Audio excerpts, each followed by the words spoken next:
And it's each of our jobs to take on this work and find our way to open, to care, to really see it. And seeing isn't only with our eyes. We're seeing with our hearts.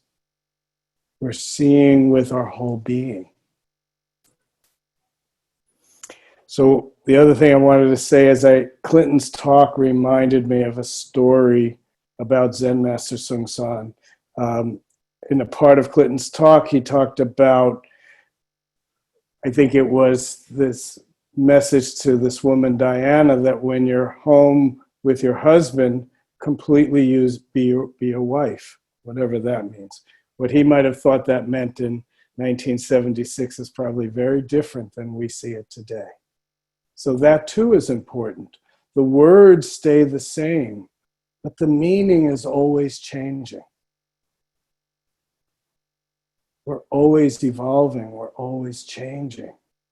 By opening and seeing more, we can evolve and change our understanding.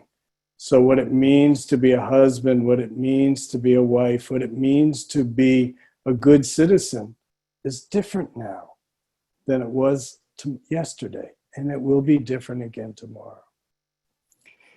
Anyway, so Zen Master Seungsun apparently was at, I think it was the Cambridge Zen Center, and he was in the kitchen, and he was eating his breakfast, which almost always was either 2 or 3 fried eggs and probably some kimchi with it, and he was reading the newspaper. And somebody walked into the kitchen and they said, Zen Master, you're always saying when eating, only eat. When you're doing something, just do it. But there you are eating and reading the newspaper. I don't understand this. And without missing a beat, he said, yeah, when eating and reading the newspaper, only eat and read the newspaper. Let your mind be wide and open.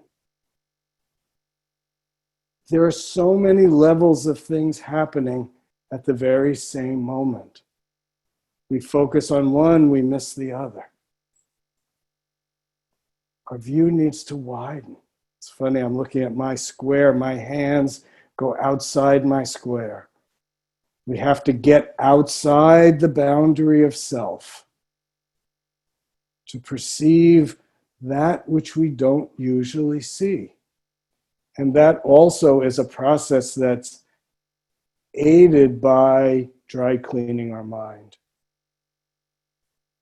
The other metaphor Zen Master Seungsun used to use was when we do practice, especially a long retreat, we fill up our Dharma gasoline tank.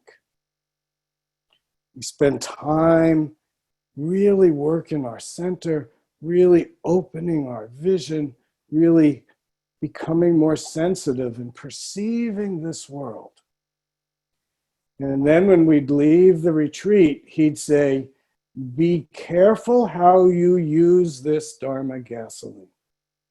You can burn it up in one day, or you can use that gasoline to keep feeding the engine and getting deeper and deeper, and your center becoming stronger and stronger, and your ability to perceive outside the box, to see with your heart,